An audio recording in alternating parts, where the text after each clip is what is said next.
Soy Merillén Godoy y responderé el problema 8. La gráfica que nos ayuda a calcular el trabajo de la fuerza durante todo el movimiento es la gráfica fuerza versus posición.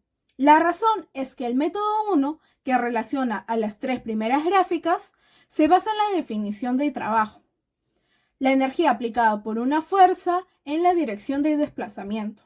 Matemáticamente, la integral desde la posición inicial hasta la posición final de la fuerza respecto a la posición.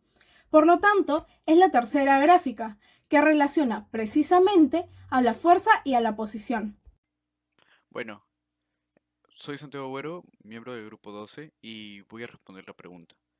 En la pregunta 5 es posible aplicar la fórmula del teorema de trabajo y energía porque el objeto se mueve horizontalmente, en la dirección de la fuerza aplicada, en otras palabras. Este no tiene movimiento rotacional y lo más importante, las otras fuerzas de las cuales tenemos conocimiento en el sistema, por ejemplo, el peso y la normal con la superficie en la que se traslada el objeto, son perpendiculares al movimiento.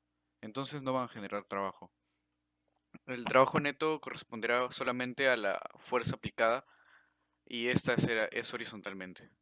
Entonces, teniendo en cuenta el teorema del trabajo y energía, que corresponde a la relación del trabajo neto y el cambio de energía y el cambio en energía cinética, puede servir para hallar el trabajo generado por la fuerza, en otras palabras. Hola, mi nombre es Camila Jiménez y responderé a la pregunta 10. Los resultados numéricos obtenidos no coinciden exactamente por dos razones.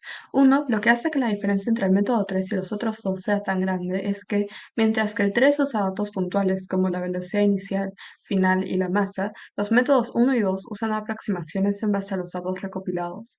Y esta también es la razón de la diferencia entre esos dos. Al usar aproximaciones hechas en base a dos relaciones distintas, la relación entre la fuerza y la posición y la relación entre el producto de la fuerza por la velocidad y dichas aproximaciones, si bien parecidas, van a seguir siendo distintas. Una posible solución sería aproximar una regla de correspondencia para dos de las variables, probablemente posición y tiempo, y en base a esa regla de correspondencia operar en cada método.